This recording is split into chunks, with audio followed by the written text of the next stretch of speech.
Assalamualaikum warahmatullahi wabarakatuh. Innal hamdalillah nahmaduhu wa nasta'inuhu wa nastaghfiruh wa na'udzu billahi min shururi anfusina wa sayyiati a'malina. May yahdihillahu fala mudilla lahu wa may yudlil fala hadiya lahu. Wa asyhadu an la ilaha illallah wahdahu la syarika lahu wa asyhadu anna Muhammadan 'abduhu wa rasuluhu la nabiyya wa la rasula ba'da. Allahumma salli wa sallim wa barik ala Muhammad wa ala alihi wa ashabihi wa man tabi'ahum bi ihsanin ila yaumil qiyamah. Ma'asyiral muslimin, pemirsa Akhbar TV dimanapun Anda berada. Setelah kita mengucap syukur pada Allah Subhanahu wa taala, marilah sejenak kita introspeksi diri. Kita tanyakan kepada diri kita, ketika kita dicipta oleh Allah Subhanahu wa taala yang dari semula tidak ada menjadi ada, apakah hal-hal yang selama ini dititahkan serta diwajibkan oleh Allah Subhanahu wa taala, terlebih teruntuk kita kaum Adam, seorang lelaki yang memiliki tanggung jawab luar biasa. Di salah satu firman indah Allah Subhanahu wa taala disebutkan sebagaimana dalam Al-Qur'an surat At-Tahrim, Allah Subhanahu wa taala menuturkan, ya ayyuhalladzina amanu qu anfusakum wa ahlikum nar. Wahai orang-orang yang beriman, jagalah diri kalian beserta keluarga kalian dari panasnya api neraka. Sepintas tatkala kita mencermati serta merenungkan firman Allah Subhanahu wa taala yang mulia tersebut, maka terbersit dalam hati kita bahwasanya kita sebagai seorang lelaki, kita sebagai seorang beriman, kita sebagai seorang kepala keluarga memiliki tanggung jawab yang luar biasa. Kita sebagai pengemudi bahtera rumah tangga memiliki tanggung jawab, memiliki beban yang dahsyat, yang keamana arah bahtera tersebut akan mengarah.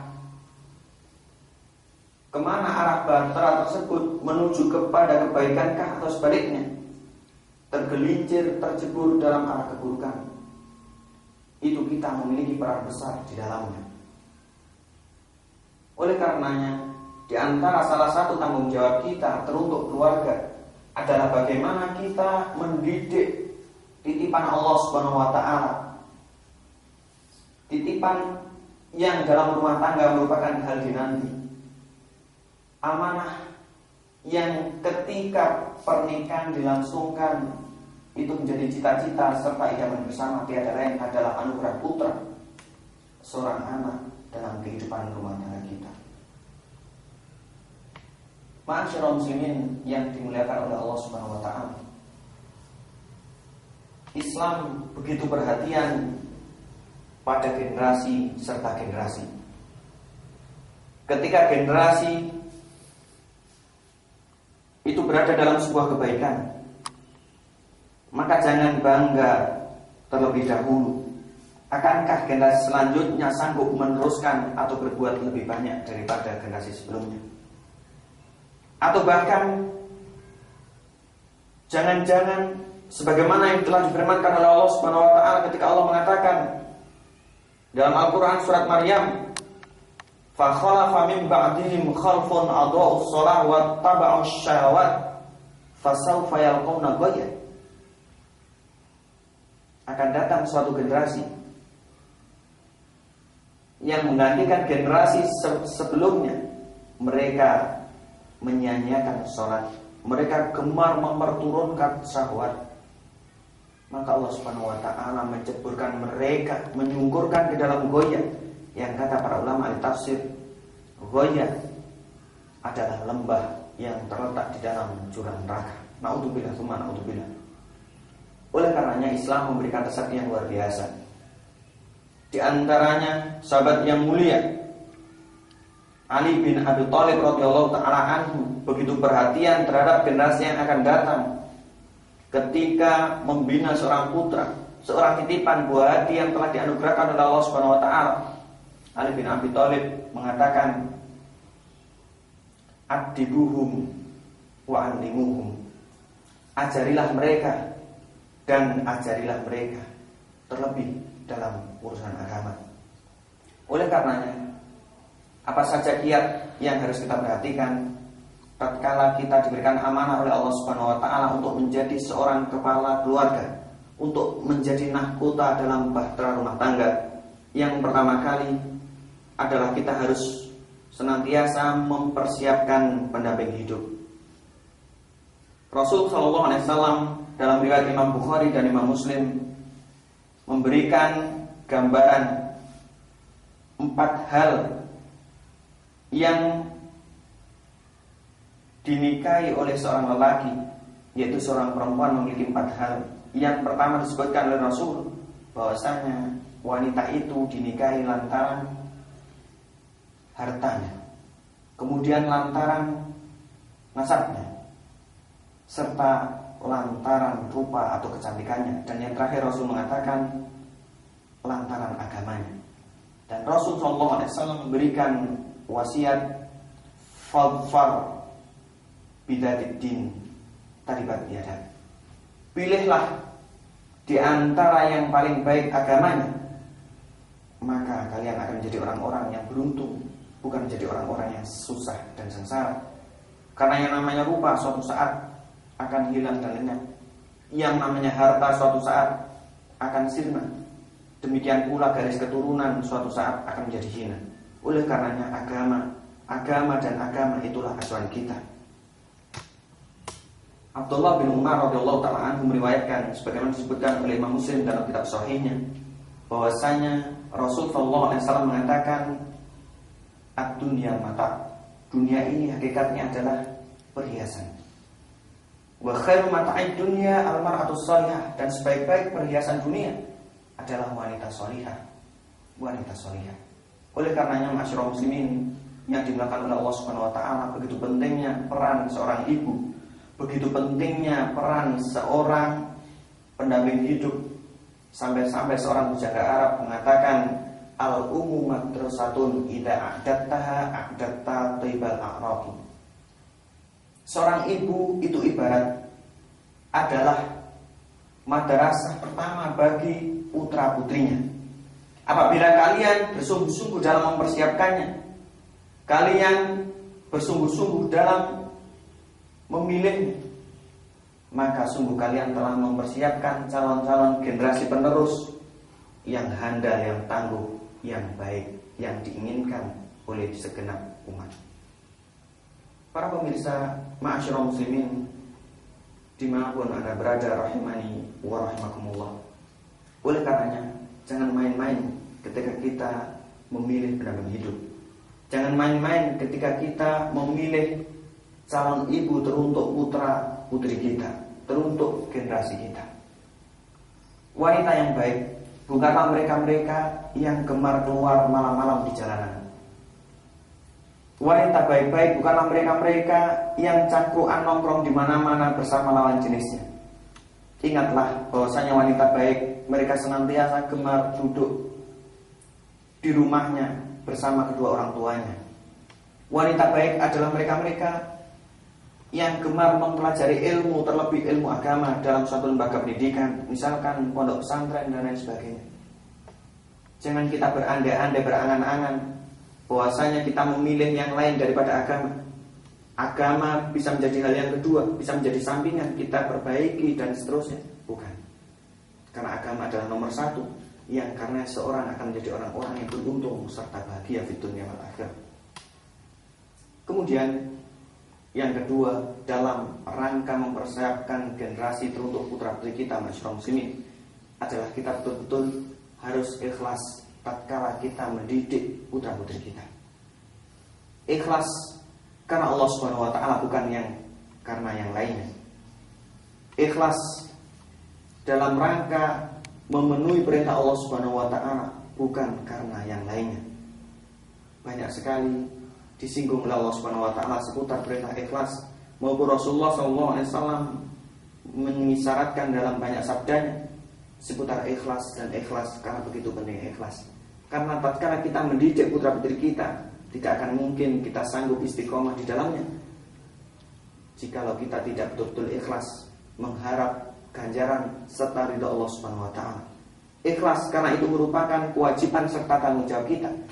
Ikhlas karena kita adalah seorang pemimpin atau kepala rumah tangga, seorang pemimpin bahtera keluarga.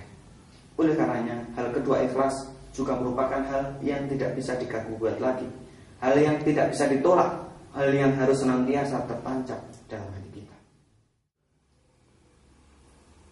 Pemirsa Al-Akhbar rahimakumullah dimanapun Anda berada. Kemudian hal ketiga yang senantiasa harus diindahkan oleh seorang kepala rumah tangga dalam mendidik putra-putrinya adalah senantiasa mengajari kebaikan dan menjauhkannya dari hal-hal keburukan. Banyak sekali dalil yang mengisyaratkan akan hal ini. Di antaranya adalah ketika Rasul memerintahkan kita untuk senantiasa mengajari putra-putri kita untuk sholat di usia 7 tahun, serta memukul mereka yang tidak mau sholat tatkala usianya menginjak 10 tahun. Dan bagaimana pula Rasulullah SAW dalam banyak riwayat yang mengatakan, mengindahkan agar tatkala seseorang mengambil suatu teman, berteman, berkumpul, harus memperhatikan siapa yang diajak berteman, siapa yang diajak berkumpul. Karena kadar keberagaman seorang, kualitas keberagaman seorang itu tergantung pada temannya pula. Jikalau teman ini baik, maka dia akan ikut terwarnai menjadi baik. Karena hakikatnya hati ini adalah senantiasa lemah dan terbolak-balik. Dan jikalau teman berkumpulnya adalah teman yang buruk, maka buruk pula perangainya, buruk pula kesehariannya, karena terpengaruh oleh temannya. Makanya Rasulullah SAW pernah mengibaratkan bahwasanya teman yang baik itu adalah laksana penjual minyak wangi, dan teman buruk itu adalah laksana seorang pandai besi. Ma'asyiral muslimin, para pemirsa Al-Akhbar dimanapun Anda berada, kalau kita melihat fenomena kehidupan kita di masa sekarang, ketika orang-orang tidak mengindahkan kebaikan, malah mereka betul-betul gemar dalam keburukan. Mereka-mereka yang tidak tahu seakan-akan tidak mendengar ketika suara adzan berkumandang.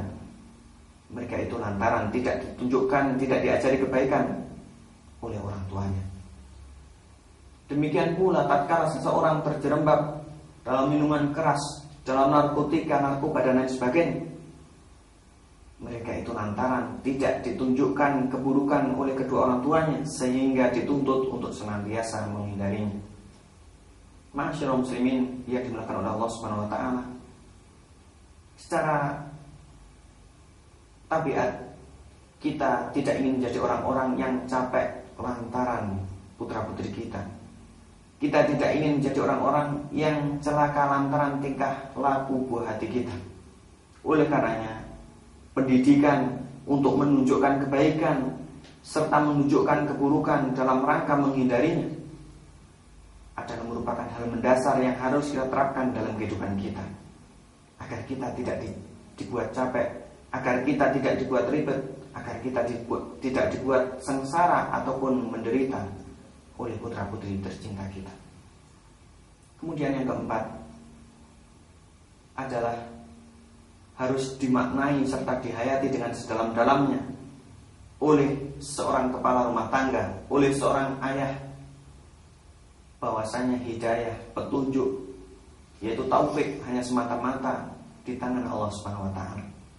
Kita hanya sanggup berdaya upaya dalam rangka menunjukkan, dalam rangka memberitahukan, yaitu hidayah yang berkaitan dengan irsyad, petunjuk, keterangan dari Allah Subhanahu wa taala. Seputar taufik itu mutlak di tangan Allah Subhanahu wa taala. Oleh karenanya kita kembalikan kepada firman Allah Subhanahu wa taala, innaka la tahdi man ahbabta walakin Allah yahdi man yasha. Sungguhnya engkau takkan pernah mampu menunjukkan, memberikan hidayah kepada orang yang paling kau cintai sekalipun. Dan sesungguhnya Allah Subhanahu wa taala itu Maha menunjuki kepada siapa saja yang dikehendaki. Kita ambil contoh pamannya yang sangat dicintai oleh Rasulullah, Abu Thalib, yang sampai dalam kematian menjemputnya tidak pernah dia mengucapkan kalimat tauhid kalimat la ilaha illallah, belum sampai dia mengucapkan syahadat. Walaupun Rasulullah SAW dengan segala daya upaya telah mengajak serta mengajaknya.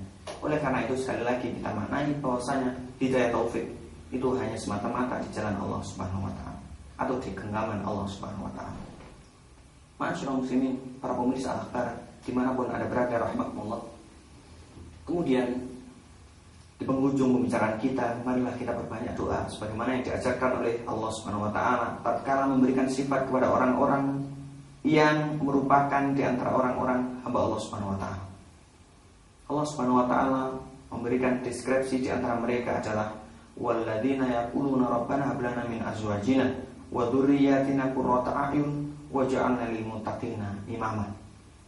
Yaitu di antara hamba-hamba Allah Subhanahu wa taala, hamba-hamba Ar-Rahman adalah mereka-mereka yang gemar berucap, gemar berdoa, ya Allah, anugerahkanlah kepada istri-istri kami dan anak keturunan kami,